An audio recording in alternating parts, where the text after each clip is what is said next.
Hello guys, this is lesson 1 part 1.4। Let's start it.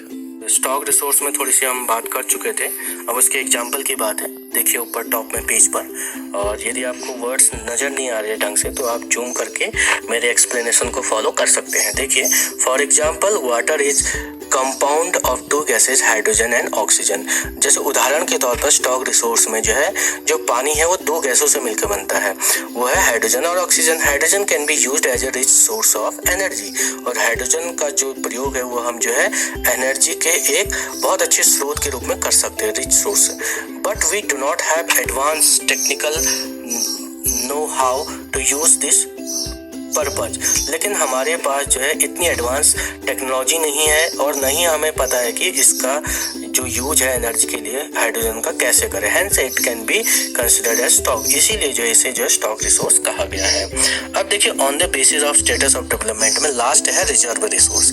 तो reserves are the subset of stock. तो जो संसाधन है वो भंडार का ही एक हिस्सा है, which can be put into use with the help of existing technical know how, but their use not been started. देखिए, जो ये संचित या फिर रिजर्व रिसोर्स है, इसके लिए हमारे पास तकनीकी ज्ञान तो है जिसके द्वारा हम इसको यूज में ला सकते हैं, परंतु इसका उपयोग अभी हमने नहीं किया इसका यूज अभी शुरू।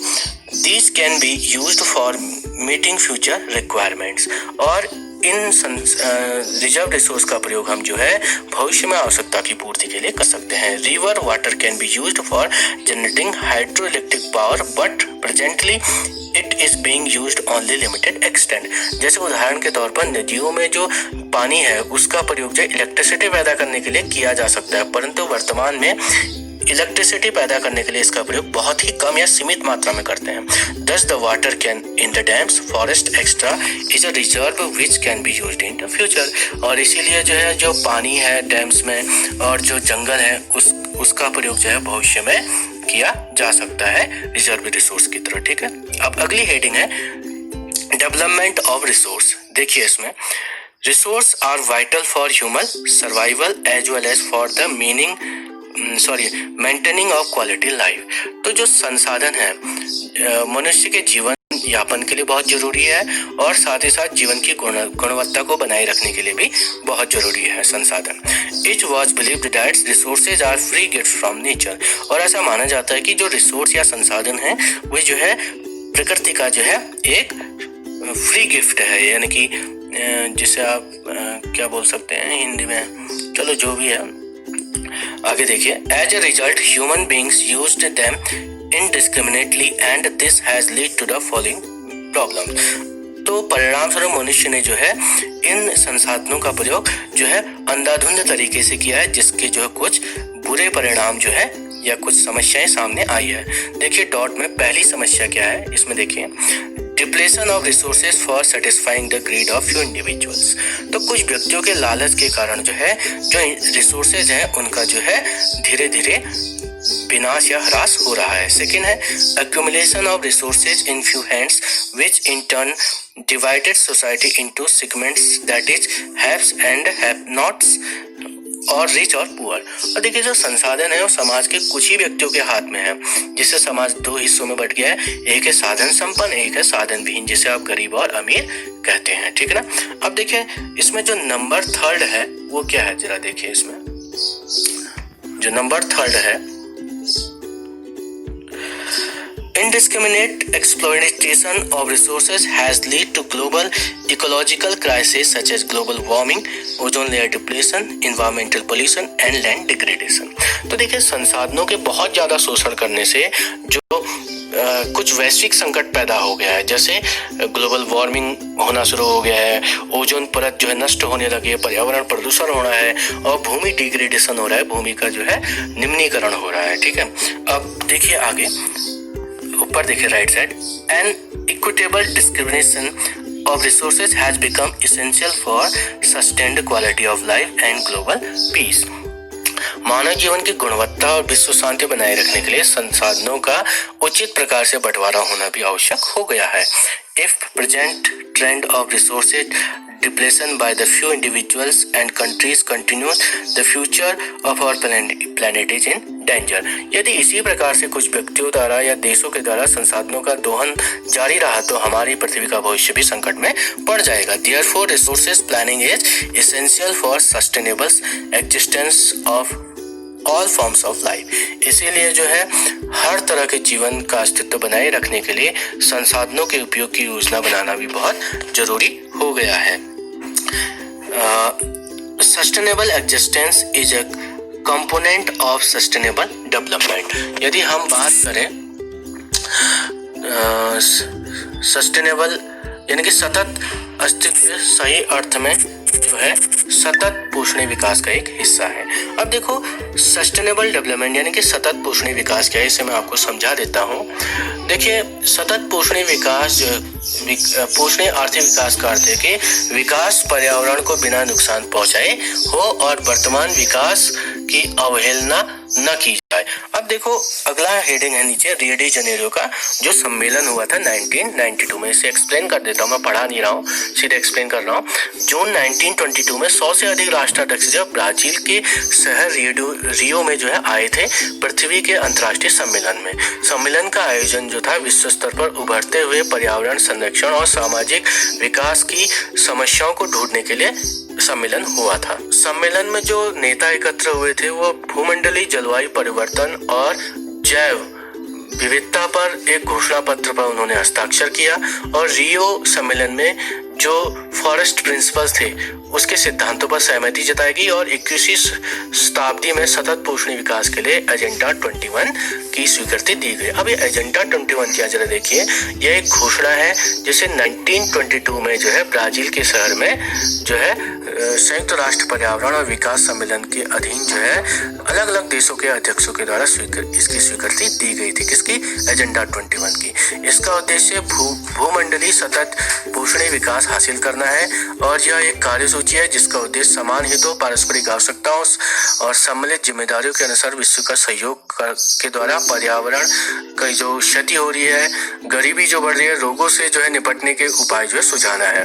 एजेंडा 21 का मुख्य उद्देश्य है कि प्रत्येक स्थानीय निकाय अपना एजेंडा 21 तैयार करे. अब देखिए starting from page number 3 and little part of page number 4. Let's see on the page left side resource planning यानी कि संसाधनों का नियोजन. Planning is the widely accepted strategy for judicious use of resources. यानी कि resources का judicious तरीके से यानी कि एक सर्वमान्य विवेकपूर्ण प्रकार से प्रयोग करने के लिए जो है प्लानिंग बहुत जरूरी है. इसको जो है हर जगह स्वीकार किया गया, प्लानिंग होनी जरूरी है. It has importance in country like India और प्लानिंग की भारत जैसे देशों में बहुत ज्यादा जरूरत है. प्लानिंग को हिंदी में नियोजन कहते हैं. Which has enormous diversity in availability of resources. क्योंकि भारत में जो संसाधन है उसकी डाइवर्सिटी बहुत ज्यादा यानी कि बहुत ज्यादा अलग अलग जैसे कोल, गोल्ड, आयरन बहुत ज्यादा संसाधन भारत में मिलते हैं, इसलिए जरूरी है. There are reasons which are rich in certain types of resources. Bharat में ऐसे भी क्षेत्र हैं जो रिसोर्सेज के मामले में बहुत धनी है but are deficient in some other resources. लेकिन कुछ मामलों में जो है यानी कि कुछ मिनरल्स या रिसोर्सेज में जो है कमी भी है, डिफिशियंट भी है. There are some regions which can be considered self sufficient in term of availability of resources. Bharat में ऐसे क्षेत्र भी हैं जिनको संसाधनों की उपलब्धता के मामले में जो है सेल्फ सफिशिएंट की आत्मनिर्भर माना जाता है. And there are some regions which have acute shortage of some vital resources. लेकिन ऐसे भी क्षेत्र हैं जहां पर जो है आधारभूत रिसोर्सेज की कमी है. For example The state of Jharkhand, Chhattisgarh and Madhya Pradesh are rich in minerals and coal deposits. जैसे कि झारखंड, छत्तीसगढ़, मध्य प्रदेश में जो है खनिज पदार्थ और कोयले के काफी भंडार हैं. Arunachal Pradesh has abundance of water resources but lacks of infrastructural development. Andhra Pradesh में जो है वाटर रिसोर्स बहुत ज्यादा है लेकिन वहाँ पर आधारभूत संरचना के लिए जो इंफ्रास्ट्रक्चर है उसकी जो है कमी है. The state of Rajasthan is very well endured with solar and wind energy. जहाँ तक राजस्थान की बात है वो जो है सोलर और विंड एनर्जी के मामले में बहुत धनी है but lacks in water resource. लेकिन वहाँ वाटर रिसोर्स की कमी है. The cold desert of Ladakh relatively isolated isolated, isolated का मतलब होता है अलग पड़ना, from the rest of the country. और जहां तक लद्दाख की बात है, ठीक है ना, उसे जो है कोल्ड डेजर्ट कहा गया है, शीत मरुस्थल। वो जो है भारत के जो पूरा भारत है उसके अन्य भागों से अलग जैसा पड़ जाता है। It has very rich cultural heritage, हालांकि यहाँ की सांस्कृतिक जो विरासत है वो काफी जो है धनी है।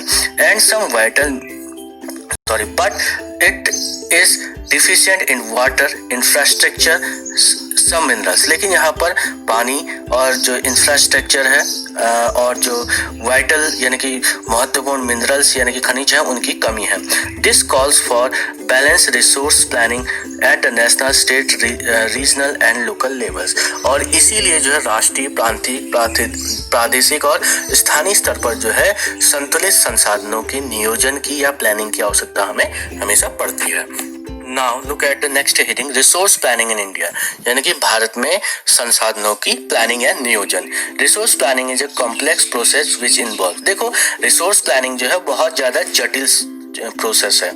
नंबर 1 देखिए इसमें कैसे है, identification and inventory of resource across the region of the country.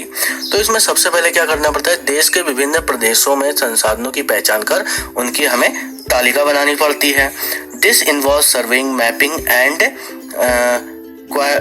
Qualitative and quantitative estimation of measurement of resources. और इसके लिए जो है, इस कार्य के लिए क्षेत्रीय सर्वेक्षण, मानचित्र बनाना, संसाधनों का गुणात्मक और मात्रात्मक अनुमान व मापन करना भी बहुत जरूरी हो जाता है। अब देखिए दूसरी चीज क्या है, evolving a planning structure endowed with appropriate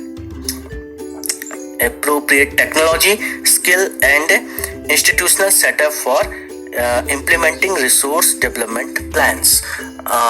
दूसरा क्या है कि संसाधन विकास योजनाओं को लागू करने के लिए हमें प्रौद्योगिकी यानी कि उपयुक्त प्रौद्योगिकी यानी कि जिसे टेक्नोलॉजी कहते हो, कौशल और संस्थागत नियोजन ढांचे को भी तैयार करना पड़ता है। अब तीसरी देखिए क्या है, matching the resources development plans with the overall national development plans.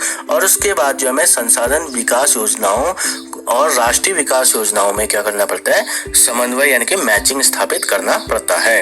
अब देखिए इसके बाद लास्ट में, India has made considerate efforts for achieving the goals of resource planning right from the first 5-year plan. इसको ध्यान में रखना, 5-year plan launched after independence. स्वाधीनता यानी कि इंडिपेंडेंस के बाद भारत में संसाधन नियोजन के उद्देश्य की पूर्ति के लिए प्रथम पंचवर्षीय योजना यानी कि जो फर्स्ट 5-year प्लान है, तभी से जो है इसके लिए प्रयास शुरू कर दिए गए थे। तो यहाँ पर ये लेक्चर खत्म होता है, फिर अगला लेक्चर देता हूँ।